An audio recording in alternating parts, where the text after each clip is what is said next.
Hello students. तो कैसे हैं आप लोग? उम्मीद है अच्छे होंगे, आपकी पढ़ाई अच्छी चल रही होगी और सब कुछ बढ़िया होगा।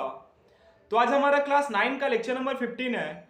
NCERT mathematics chapter 2 polynomial exercise 2.4। पिछले लेक्चर यानी लेक्चर नंबर 14 में हम लोगों ने एक्सरसाइज 2.4 के एग्जाम्पल को सॉल्व किया था और वहां पे फैक्टर थ्योरम को डीपली इलस्ट्रेट किया था। बहुत ही डीपली हम जाकर समझे थे उसे। और फैक्टर थ्योरम कहीं ना कहीं रिमाइंडर थ्योरम से इंटरलिंक्ड है और ये पूरा का पूरा एक्सरसाइज जो है वो फैक्टर थ्योरम के इर्द गिर्द घूमेगा। तो अगर आप पिछले लेक्चर देख लिए हैं तब तो आप आज का जो सेशन है वो बहुत अच्छी ढंग से समझ में आने वाला है। और अगर नहीं देखें तो हो सकता है थोड़ी बहुत प्रॉब्लम हो, बट हम कोशिश करेंगे कि आपको फिर से बताया जाए सारा चीज। बट फिर भी कोई कंसेप्ट आपसे रह ना जाए, इसके लिए आप लेक्चर नंबर 14 को जाकर के देखना। दक्ष क्लासेस 369 के प्लेलिस्ट पे जाना, वहां क्लास 9 का सेपरेट प्लेलिस्ट बना दिया गया है, वहां लेक्चर वाइज वीडियो अपलोड है, आप वहां पे देखना। एक बहुत ही अच्छे ढंग से बताया गया है। ठीक है, तो बढ़ते हैं अपने आज के सेशन की तरफ। आज का सेशन हमारा एक्सरसाइज 2.4 है जैसा कि हमने बताया, और पहला क्वेश्चन की तरफ बढ़ते हैं। तो क्वेश्चन नंबर 1 हमारा कह रहा है कि determine which of the following polynomial has x + 1 a factor. x + 1 हमारा फैक्टर है। अब फैक्टर ये तो मैंने बहुत बार कह चुका हूं, बहुत बार, कि फैक्टर का मतलब होता है, फैक्टर का आसान भाषा में कह लेंगे कि कहीं ना कहीं इसका संबंध डिवाइड के साथ में है। एक्चुअली ये डिवाइजर ही होता है। फैक्टर हमारा क्या होता है? डिवाइजर। कैसे? वो हमने पिछले लेक्चर में बताया है, आप देख लेना वहां पे। यहां पे बात करते हैं फैक्टर हमारा डिवाइजर ही होता है, यानी कि डिवाइड करने पे x + 1 से अगर डिवाइड करते हैं तो अगर रिमाइंडर हमारा 0 आ जाता है तो हम ये कहने में सक्षम होंगे कि भाई x + 1 हमारा फैक्टर है इसका। इस पे अगर हो गया तो इसका, इस पे हो गया तो इसका, इस पे हो गया तो इसका। बात समझ में आई? तो अब बोलोगे सर जी तो उतना लंबा चौड़ा हम डिवाइड करेंगे कैसे? तो भाई लॉन्ग डिवीजन से बचने के लिए ही रिमाइंडर थ्योरम को इंट्रोड्यूस किया गया था, जो कि पिछले लेक्चर में हम लोगों ने बताया है और बेसिक ढंग से पढ़ाया है। आप लोगों में से कुछ लोग देखे होंगे उसे, जो आज पहली बार विजिट कर रहे हैं आप जाकर के देखना रिमाइंडर थ्योरम क्या है, फैक्टर थ्योरम क्या है, और पहले का जो भी लेक्चर है वो सारा कुछ बहुत ही बेसिक कंसेप्ट के साथ में पढ़ाई को शुरू किया गया था और उसी कंसेप्ट के साथ हम आगे बढ़ रहे हैं। ठीक है, तो हमारा पहला नंबर क्वेश्चन रिमाइंडर थ्योरम से इसे सॉल्व करेंगे। रिमाइंडर थ्योरम से, क्योंकि यहाँ पे फैक्टर थ्योरम वगैरह तो कुछ बोला नहीं है, यहाँ पे कुछ नहीं बोला है कि आपको लॉन्ग डिवीजन से करना है कि रिमाइंडर थ्योरम से करना है। आपको जैसे करना है बस प्रूव कर देना है कि x + 1 किसका किसका फैक्टर है, आपको पता कर लेना है। ठीक है, तो रिमाइंडर थ्योरम देखते हैं। उसमें करते क्या है, x + 1 = 0 मान लेते हैं, देन x = -1 हो गया। अब जहां जहां x है, जहां जहां एक्चुअली फैक्टर फाइंड आउट करने के लिए तो हमें यही ना फाइंड आउट करना है कि रिमाइंडर 0 है कि नहीं। तो रिमाइंडर फाइंड आउट करने के लिए लॉन्ग डिवीजन मेथड करना होता है, तो उससे बचने के लिए रिमाइंडर थ्योरम इंट्रोड्यूस किया गया। तो रिमाइंडर थ्योरम से फाइंड आउट करेंगे क्या? रिमाइंडर। कि रिमाइंडर क्या है आखिर? 0 है तो फैक्टर है, 0 नहीं है तो फैक्टर नहीं है। तो उसका पहला प्रोसेस क्या है, पहला स्टेप क्या है कि x + 1 = 0, x = -1। जहां x है वहां -1 पुट कर देंगे, जहां पे x है वहां पे -1 पुट कर देंगे। x³ है यानी कि -1 का क्यूब, x² है यानी -1 का स्क्वायर, प्लस x है यानी कि +-1, ये +1 है। ठीक है, अब क्या करेंगे, -1 का क्यूब कितना? -1, -1 का स्क्वायर 1 यानी कि +1 हो गया, प्लस माइनस माइनस -1 और ये +1, minus plus minus same number से माइनस होगा, कट के 0 हो जाएगा, minus plus minus same number से माइनस होगा, कट के 0 हो जाएगा। तो ये क्या हो जाएगा? 0 - 0 0। तो रिमाइंडर हमारा क्या आ गया? 0 आ गया। ये 0 आ गया तो हम बोल सकते हैं कि x + 1 जो है वो हमारा फैक्टर है इसका। तो बोल देंगे कि फैक्टर है। यहां पे स्पेस की कमी की वजह से हम सिर्फ लिख दिए फैक्टर है। ओके, आप अपने इंग्लिश में लिख लेना अकॉर्डिंग टू रूल। ओके, आगे बढ़ते हैं। यहां भी सेम चीज क्या करेंगे, x + 1 = -1। जहां जहां x है वहां -1 रख देंगे। px कितना? -1 का पावर 4 प्लस -1 का पावर 3 प्लस -1 का पावर स्क्वायर प्लस -1 प्लस 1, -1 का पावर 4 कितना? 1। बोलोगे सर जी यहां पे आप माइनस किए, क्यों किए थे पता है? क्योंकि -1 × -1 × -1, माइनस माइनस प्लस हो गया था, प्लस माइनस माइनस हो गया था। यहां पे अगर इंटू 1 और कर दें तो -1 से plus, minus minus plus, plus plus plus, इस वजह से +1 हो गया। -1 का क्यूब -1 तो प्लस माइनस -1 प्लस -1 का स्क्वायर 1 + 1, ये क्या होगा प्लस माइनस -1 + 1, ये प्लस है ये माइनस है, प्लस माइनस माइनस कट के 0, प्लस माइनस माइनस कट के 0, यहाँ पे क्या बच गया 0 + 1 = 1। रिमाइंडर 0 आया क्या? आप बताओ हमें, रिमाइंडर 0 आया क्या? नहीं आया ना, 1 आ रहा है। 1 आ रहा मतलब क्या है? ये फैक्टर है, तो कह देंगे फैक्टर नहीं है। क्यों? क्योंकि फैक्टर होने के लिए रिमाइंडर का 0 होना जरूरी है। ठीक है, रिमाइंडर का, तो यहां पे क्या लिख देंगे फैक्टर नहीं है। ठीक है, इसे आप लिख लेना। ओके ओके, उम्मीद है आपको समझ में आ रही होगी। यहां पे सेम चीज x के जगह, फिर x के जगह पे क्या पुट कर देंगे -1, p के -1 = -1 का पावर 4 + 3 -1 का पावर क्यूब + 3 इंटू -1 का पावर स्क्वायर प्लस -1 + 1, ये क्या हो गया -1 का पावर 4 1 -1 का पावर क्यूब यानी कि -1 एंड -1 इंटू 3 -3, ये -1 का power square 1 1 into 3 +3 plus minus -1 + 1 1 -3, ये -3 है +3 है, -3 + 3 कट गया 0, ये +1 है -1 है कट गया, बच कितना गया 1 1, रिमाइंडर 1 आ रहा है। क्या ये फैक्टर है? नहीं है। बिल्कुल सही जवाब, फैक्टर नहीं है। ओके, 4 नंबर क्वेश्चन देखते हैं। 4 नंबर क्वेश्चन क्या बोल रहा है हमारा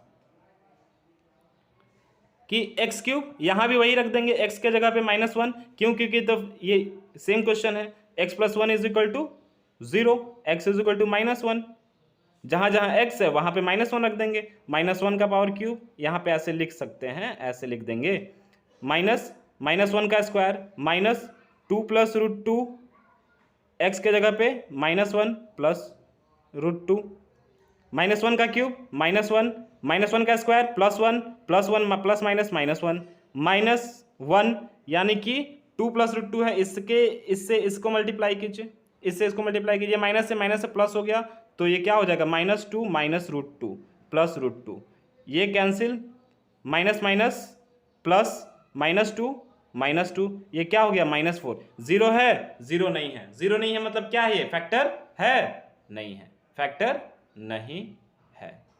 ठीक है, आप इसे लिखना। आप इसे लिख कैसे सकते हो? हम यहां लिख दे फैक्टर है, फैक्टर नहीं है। आप ऐसे लिखोगे क्या? ऐसे लिखोगे नहीं ना, आप क्या लिखोगे? आप हर क्वेश्चन के बाद लिख देना हेंस रिमाइंडर, जितना आया उतना लिख देना। सो x + 1 is a factor of polynomial, जो दिया हुआ है क्वेश्चन में वो लिख देना। अगर फैक्टर है तो फैक्टर लिखना, अगर फैक्टर नहीं है तो क्या लिखोगे? Is not factor, is not a factor of. Okay okay okay, उम्मीद है आपको ये समझ में आ गया होगा। आगे बढ़ते हैं अगले क्वेश्चन की तरफ। क्वेश्चन नंबर 2 हमारा क्या कह रहा है कि यूज द फैक्टर थ्योरम। अब यहाँ पे फैक्टर थ्योरम का यूज करना है, जो हमने पिछले लेक्चर में बताया है बहुत ही अच्छे ढंग से। आप एक बार जाकर के देख लेना, अगर नहीं देखे हैं तो देख लिए तो यहाँ से कंटिन्यू कीजिए। Use the factor theorem to determine whether gx is a factor of px। ये gx जो है ये px का फैक्टर है in each of the following cases. अब हमने क्या कहा कि फैक्टर थ्योरम इंटरलिंक्ड है किससे? रिमाइंडर थ्योरम से। सेम प्रोसेस यहां है, ये gx है, gx यानी कि क्या है? ये डिवाइजर है, इससे हमको डिवाइड करना है इसे, ये डिविडेंड ये डिवाइजर, यानी जिससे डिवाइड करते हैं उसको हम डिवाइजर बोलते हैं ना। डिवाइजर बोलते हैं या नहीं बोलते? आप बताओ हमें। बोलते हैं ना। तो सेम वे में यहां पे x + 1 = 0, देन x = -1। यहां पे x का वैल्यू फाइंड आउट करते हैं इसे 0 मान करके, -1। अब जहां जहां x है, जहां जहां x है वहां वहां क्या करोगे? -1। वहां क्या करना है? -1 करना है। बिल्कुल सही जवाब।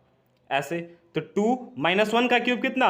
-1, 2 इंटू -1 प्लस -1 का स्क्वायर कितना? 1।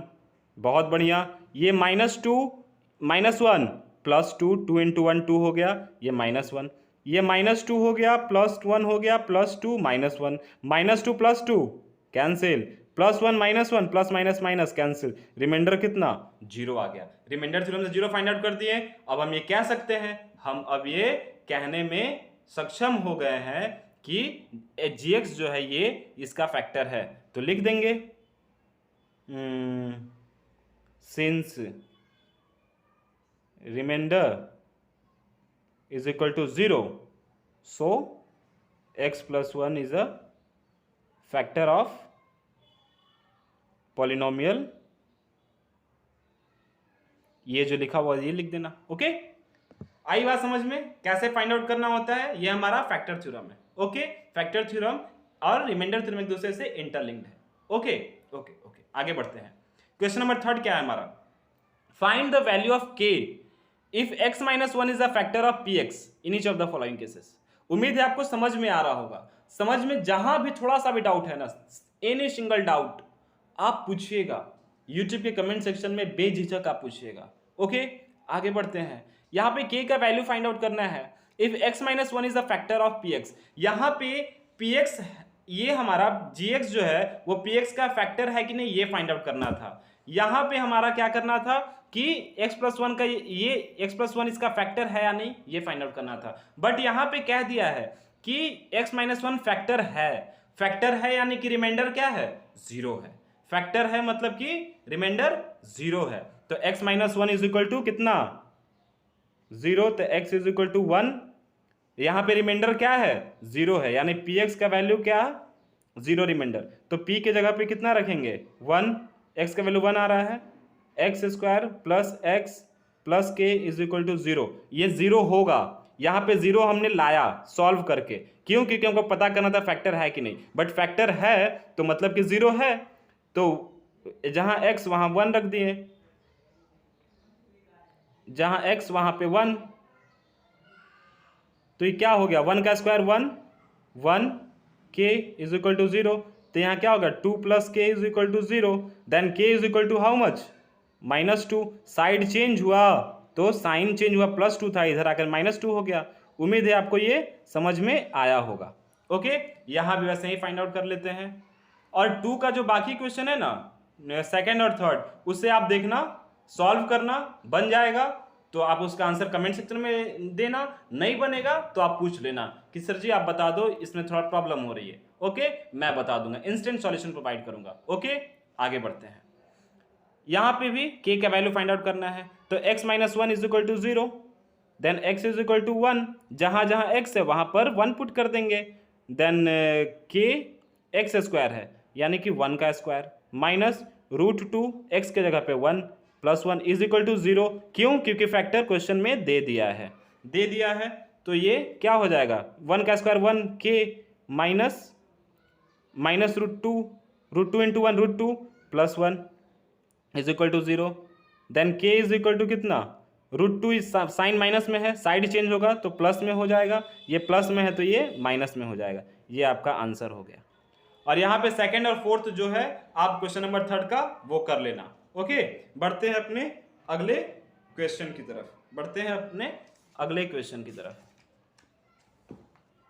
अगले क्वेश्चन हमारा क्या है? फैक्टराइज। क्वेश्चन नंबर 4, यहाँ पे फैक्टराइज है, इसको फैक्टर निकालना है, फैक्टर फाइंड आउट करना है। कैसे करेंगे वो देखते हैं। और एक्चुअली हम पिछले लेक्चर में बताए हैं, ऐसा आपको बताए हैं या क्लास 10th के बच्चों को बताए हैं, बट बताए हैं, फिर भी हम यहाँ पे देख लेते हैं। यहाँ पे हम आपको हर एक स्टेप फिर से बताएंगे। ओके, देखिए क्या है फैक्टराइज। यहाँ पे मिडिल टर्म फैक्टराइजेशन होगा। Middle term factorisation, splitting the middle term, या फिर मिडिल टर्म फैक्टराइजेशन आप कह लो। ये इसका कोएफिशिएंट एक्स स्क्वायर का कोएफिशिएंट और कांस्टेंट टर्म, ये दोनों आपस में क्या होता है? मल्टीप्लाई। 12 इंटू 1 12। ये 12 का हम प्राइम फैक्टराइजेशन से इसका फैक्टर निकालेंगे तो क्या क्या हो सकता है? 2 इंटू 6, और क्या हो सकता है? 3 इंटू 4, और क्या हो सकता है? 12 इंटू 1, और क्या हो सकता है? कुछ नहीं, 2 इंटू 6 या फिर 6 इंटू 2। अब इसमें से कौन सा ऐसा पेयर है कि जिसे प्लस या माइनस करने पे मिडिल टर्म हमारा आ जाए? तो इससे अगर प्लस करेंगे तो कितना आएगा? 6 + 2 8, और माइनस करेंगे तो 4, या ना ये 8 है ना ही 4 है, यानी कि ये काम नहीं करेगा। यहाँ पे 3 है और 4 है। यहाँ पे क्या करेंगे? यहाँ पे अगर प्लस करते तो 7 आ जाता है, तो 7 तो है, यानी कि यही काम करेगा। 12x² minus 3x minus 4x plus 1, ये माइनस माइनस प्लस हो गया, 4x प्लस 3x 7x हो गया, और इधर में बड़ा 4x, पीछे माइनस का साइन, माइनस 7x हो गया। आई बात समझ में? अब कॉमन लेंगे, यहाँ से कॉमन कितना आ जाएगा? 3x इस यहाँ पे क्या लिख सकते हैं 4x, क्यों 4 into 3 12, x into x x square 12x square, यहाँ पे 3x है यानी कि 1। और हमने कहा है कि जो भी हमारा अंडर ब्रैकेट आएगा उसे हम आंख बंद करके फिर से एक बार लिख देंगे 4x माइनस 1 अंडर ब्रैकेट। यहाँ पे -4x है यानी कि -1 से अगर मल्टीप्लाई करेंगे तो -4x हो गया और ये माइनस प्लस 1 आ गया। ठीक है, तो एक फैक्टर क्या हो गया हमारा 3x माइनस 1, 3x माइनस 1, और एक फैक्टर क्या हो गया 4x माइनस 1। तो ये दोनों हमारा क्या हो गया फैक्टर हो गया इसका।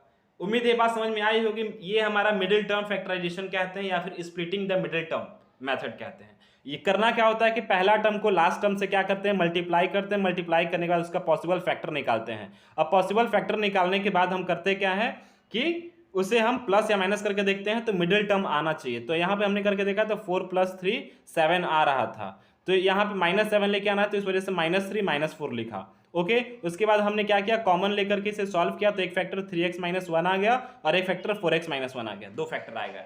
और जिसका जो भी पोलिनोमियल है, अगर पोलिनोमियल देख के आपको बताना हो कि इसका कितना फैक्टर होगा तो आप एक बात यहाँ पे बादल कहीं बना करके लिख लेना कि जितना हाईएस्ट पावर होगा उस पोलिनोमियल का हाईएस्ट पावर जो सबसे बड़ा पावर है उतना ही हमारा फैक्टर बनेगा। यहाँ पे हाईएस्ट पावर कितना है 2, यानी कि फैक्टर कितना बनेगा 2। हमेशा हमेशा 2 से ज्यादा फैक्टर हो नहीं सकता, क्यों? क्योंकि इसका हाईएस्ट फैक्टर 2 है, हाईएस्ट पावर 2 है। जिसका हाईएस्ट पावर 3 रहेगा वहां पे 3 फैक्टर होगा, हाईएस्ट पावर 4 रहेगा वहां पे 4 फैक्टर बनेगा। आई बात समझ में? हाँ, यहाँ पे सेम वे में करेंगे। फर्स्ट टर्म को लास्ट टर्म से क्या करेंगे मल्टीप्लाई कीजिए, कितना आया 12 का पॉसिबल फैक्टर 2 इंटू 6, 3 इंटू 4 और 12 इंटू 1। ये प्लस माइनस करके मिडिल टर्म आना चाहिए। 6 + 2 8 हो जाएगा, 8 है क्या? नहीं है। 6 - 2 4 होना चाहिए, 4 है क्या? नहीं है। 4 + 3 7, 4 - 3 1, यहाँ कुछ नहीं मतलब 1 है, यानी ये वाला काम कर जाएगा। -4x है तो क्या हम यहाँ पे लिख सकते हैं 3x4 -4x या फिर +3x -4x -4। ये प्लस माइनस माइनस हो गया, 4 में से 3 गया, 1 बच गया, बड़ा है 4 के पीछे माइनस का साइन तो यहाँ माइनस का साइन। अब पता चला कि यहाँ पे प्लस क्यों दिए, यहाँ माइनस क्यों दिए। अब क्या करेंगे, ये दोनों में कॉमन और ये दोनों में कॉमन, ये दोनों में कॉमन लेंगे तो 3x आ जाएगा, x² है यानी कि x, ये 1 है यानी कि 1। और बोले हैं जो भी ब्रैकेट के अंदर रहेगा वो हमारा सेम हम आंख बंद करके यहाँ पे ऐसे लिख देंगे। अब क्या -4x है तो -4x से क्या करेंगे हम इसे मल्टीप्लाई कर देंगे तो -4 × x -4x हो गया, और ये माइनस है तो माइनस प्लस माइनस होकर के 4 × 1 4 हो गया। आई बात समझ में? एक आपका फैक्टर क्या हो गया x + 1 और एक फैक्टर क्या हो गया 3x - 4। एक क्या हो गया x + 1 और एक 3x - 4, x + 1 और 3x - 4, दो फैक्टर हो गया क्योंकि हाईएस्ट पावर 2 है। आई बात समझ में? आई बात समझ में? आगे बढ़ते, बाकी जो क्वेश्चन है आप खुद कर लेना, सेकेंड और थर्ड सेम वे में बनेगा। ठीक है, क्वेश्चन नंबर 5 की तरफ बढ़ते हैं। ये भी फैक्टराइज है बट यहाँ पे हाईएस्ट पावर 3 है, और हाईएस्ट पावर 3 है मतलब क्या कि यहाँ पे 3 फैक्टर बनेगा, यानी कि कहीं ना कहीं थोड़ा डिफरेंट इससे होगा। यहाँ पे 2 फैक्टर बन रहा था तो लास्ट टर्म फर्स्ट टर्म को मल्टीप्लाई करके ले आते थे, उसका पॉसिबल फैक्टर देखते थे, उसके प्लस माइनस करके बीच वाला टर्म लेके आते थे, फिर हम फैक्टराइज करके इसे हम कॉमन लेकर के सॉल्व करके 2 फैक्टर निकाल देते थे। बट यहाँ पे 3 है, तो यहाँ पे अगर आप सॉल्व करने जाओ अलग अलग टीचर अलग अलग कंसेप्ट देंगे और उसमें से बहुत ऐसा बताएंगे जो कॉम्प्लिकेटेड होगा, जो आपको एक बार में समझ में नहीं आएगी। बट आज हम ऐसा कंसेप्ट देने वाले हैं कि आप एक बार में उसे समझ जाएंगे, एक बार में समझेंगे। वो क्या कंसेप्ट है? तो सबसे पहले ये लिखा हुआ है फर्स्ट टर्म और लास्ट टर्म को एज यूजुअल उतार दीजिएगा। फर्स्ट टर्म लास्ट टर्म जैसे है वैसे ही एकदम उतार देना है, ठीक है, बिना किसी सोचे विचारे। उसके बाद ये जो है इसको हम स्प्लिट करेंगे 2 पार्ट में, 2 पार्ट में इसको डिवाइड करेंगे। जो लेफ्ट हैंड साइड में जो पार्ट लिखेंगे वो हमारा इसका कोएफिशिएंट के बराबर होगा, जितना कोएफिशिएंट ये टर्म का होगा उतना ही कोएफिशिएंट उसका होगा। तो इसका कोएफिशिएंट 1 है तो यहाँ पे 1 कर देंगे। अब इसमें हम क्या जोड़ेंगे कि -2x² आएगा, तो -x² है और -x² और जोड़ दिए तो -2x² हो गया, यानी इसको हम ऐसे लिख सकते हैं। नहीं आया समझ में? देखिए देखिए देखिए, बहुत ध्यान से देखिएगा इसे, x³ + 2 एज यूजुअल उतार दिए। अब इस टर्म को हमको 2 पार्ट में क्या करना है, स्प्लिट करना है। दो पार्ट में स्प्लिट करना है। दो पार्ट में स्प्लिट इस तरह से करना है, किसका जो है में स्प्लिट ऐसे करना है, जो लेफ्ट हैंड साइड में लिखेंगे, मतलब जो इसके बगल में लिखेंगे, इसका कोएफिशिएंट जो फर्स्ट टर्म इसके कोएफिशिएंट के बराबर होगा। अगर यहाँ 2 होगा तो यहाँ पे 2 आना चाहिए था, यहाँ पे 3 होता तो यहाँ 3 आना चाहिए था, बट यहाँ पे कुछ नहीं है, मतलब कि 1 है, तो ये इसका भी कोएफिशिएंट 1 होगा। जो इसके पास में होगा उसका कोएफिशिएंट 1 होगा। ठीक है, ऐसा क्यों, वो कुछ पल में आपको पता चल जाएगा, कुछ सेकंड के बाद आपको पता चल जाएगा। उसके बाद तो यहाँ पे आंख बंद करके क्या लिख देंगे, ये 1 है तो इसका कोएफिशिएंट 1 हो गया, यानी -x²। इसका कोएफिशिएंट 1, इसका कोएफिशिएंट 1। अब क्या करेंगे कि 2x² को दो पार्ट में तोड़ना है, तो -x² तो लिख दिए। अब इसमें कितना, अब क्या लिखेंगे कि 2x² आ जाए, तो -x² माइनस माइनस प्लस हो गया, x² कितना होगा, 2x² हो गया, तो -2x² हो गया। अब ये -x है। अब यहां पे क्या करेंगे कि इसको भी दो पार्ट में स्प्लिट करेंगे, इसको तो कर दिए, इसको भी दो पार्ट में स्प्लिट करेंगे। जो इधर वाला पार्ट होगा, जो राइट हैंड साइड में जो लिखेंगे, वो इसके कोएफिशिएंट के बराबर होगा, जितना ये होगा उतना ही वो होगा। तो ये 2 है तो ये 2x हो जाएगा, 2x हो जाएगा। अब 2x में ऐसा क्या लिखेंगे कि -x आएगा, तो -2x प्लस x। अगर -2x प्लस x करेंगे तो प्लस माइनस माइनस, 2x में से x जाएगा x, ये दोनों में बड़ा है 2x, 2x के पीछे माइनस का साइन, तो यहाँ माइनस का साइन। आई बात समझ में, आई बात समझ में। अब करना क्या था ना कि दो दो का पेयर बनाना है। हमने कहा ना कुछ पल के बाद आपको पता चलेगा कि क्यों ऐसा किया जा रहा है। तो दो दो का पेयर बना लो, ये दोनों का, सबका कोएफिशिएंट सेम है, 2 है 2 है, 1 है 1 है, 1 है 1 है। अब यहाँ पे क्या करेंगे, कॉमन ले लेंगे। कितना कॉमन आएगा, x², यहाँ पे x³ है यानी कि x, ये 1 है, -1 है, ठीक है। और इसके बाद यहाँ पर क्या कॉमन लेंगे, x -x² है यानी कि -x से मल्टीप्लाई करेंगे तो -x² आ जाएगा। यहाँ प्लस x है यानी कि -1। हाँ, यहाँ पे क्या कॉमन लेंगे, 2, यहाँ पे क्या लेंगे 2, ये -2 है, -2 ले लिए। क्या लेंगे कॉमन, x, ये प्लस है यानी कि हम माइनस लिखेंगे 1, तब ना माइनस माइनस प्लस हो जाएगा। यानी कि एक कॉमन क्या आ गया, x -1। अब यहाँ पे x² बच गया, -x बच गया, -2 बच गया। तो ये जो x -1 है ना, ये एक फैक्टर हमारा निकल गया, एक फैक्टर ये है। अब दो फैक्टर और चाहिए, 3 फैक्टर चाहिए था, क्यों, क्योंकि हाईएस्ट पावर 3 है तो 3 फैक्टर होगा इसका, तो एक फैक्टर तो निकल गया। अब ये बच गया, ये आपका क्या आ गया, क्वाड्रेटिक पोलिनोमियल, यानी पावर 2 है यानी कि क्वाड्रेटिक पोलिनोमियल। अब इसका मिडिल टर्म फैक्टराइजेशन निकाल सकते हैं, जैसे यहाँ पे निकाले थे। तो अब क्या करेंगे, फर्स्ट टर्म को लास्ट टर्म से क्या करेंगे, मल्टीप्लाई, तो 2 × 1 2 हो गया। अब 2 को हम क्या लिख सकते हैं बाबू, आप बताओ, 2 को हम क्या लिख सकते हैं, 2 को लिख सकते हैं 2 × 1, एक ही तो लिख सकते हैं, -x लेकर के आना है, यानी कि -2x + 1 -2, ऐसे लिख सकते हैं। हाँ, ऐसे लिख सकते हैं या नहीं, आप बताओ। माइनस प्लस माइनस माइनस हो गया, 2x में से x जाएगा, x है 1 नहीं है, x होगा तब तो माइनस होगा। माइनस प्लस माइनस, 2x में से x जाएगा तो -x, दोनों बड़ा है 2x, 2x के वजह माइनस का साइन तो माइनस हो गया। ओके, यहाँ पे आप कॉमन लोगे, x हो गया x -2, यहाँ क्या हो गया x -2। अब x -2 हो गया, यहाँ क्या है प्लस x है तो यहाँ पे +1 लिख दिए। ये क्या हो गया, अब यहाँ पे एक x -2 हो गया, एक ये निकल गया और एक x + 1 निकल गया। ये क्या हो गया, ये x -2 और ये x + 1। एक फैक्टर हमारा ये हो गया, एक फैक्टर हमारा ये हो गया, एक फैक्टर हमारा ये हो गया, तो 3 फैक्टर निकल गया। ये तीनों हमारा क्या हो गया, आंसर हो गया। उम्मीद है आपको ये समझ में आया होगा कि अगर पावर 3 रहेगा तो आप कैसे फाइंड आउट करेंगे, ऐसे ही अगर पावर 4 रहेगा तो कैसे फाइंड आउट करेंगे। वो अगर आपका क्वेश्चन होगा आगे तो हम जरूर आपको बताएंगे। अगर आपके स्टैंडर्ड में नहीं है, अगले क्लास में है, तो क्लास 10th के बच्चों को हम वहां पे बताएंगे। ओके, कि कैसे अगर पावर 4 हो तो आप कैसे फाइंड आउट करोगे। आई बात समझ में, आगे बात समझ में, ठीक है। आगे बढ़ते हैं, क्वेश्चन नंबर 2 इसका देखते हैं। क्वेश्चन नंबर 2 देखते हैं क्या है। सेम वे में यहां पर x³ है, यहां पे x³ आप उतार दो, यहां पे 20 उतार दो। इसका कोएफिशिएंट 1, यानी इसको दो पार्ट में स्प्लिट करेंगे। एक पार्ट में जो लेफ्ट हैंड साइड में लिखेंगे, जो इसके पास में लिखेंगे, उसका कोएफिशिएंट कितना होना चाहिए, 1 होना चाहिए, यानी कि यहां पे क्या उतार देंगे, x²। अब बचा क्या, 12x², तब ना इसको जोड़ेंगे तो 13x² आएगा। उम्मीद है आपको समझ में आ रहा होगा। यहाँ 20 है, यानी 32 में कितना जोड़ेंगे कि 20 आया है, तो इसके बगल में तो 20x लिखना ही होगा। 20x लिखना, बचा कितना 12x, तब ना 12x प्लस 20 32x हो गया। इसको दो पार्ट में स्प्लिट कर दिए। अब ये दोनों का कोफिशिएंट सेम हो गया, ये दोनों का कोफिशिएंट सेम हो गया, ये दोनों का कोफिशिएंट सेम हो गया। अब यहाँ पे कॉमन ले लेंगे, क्या कॉमन लेंगे, x², तो ये x³ है, यानी कि x+1, x+1 क्यों, x² into x³ and x² + 1 x²।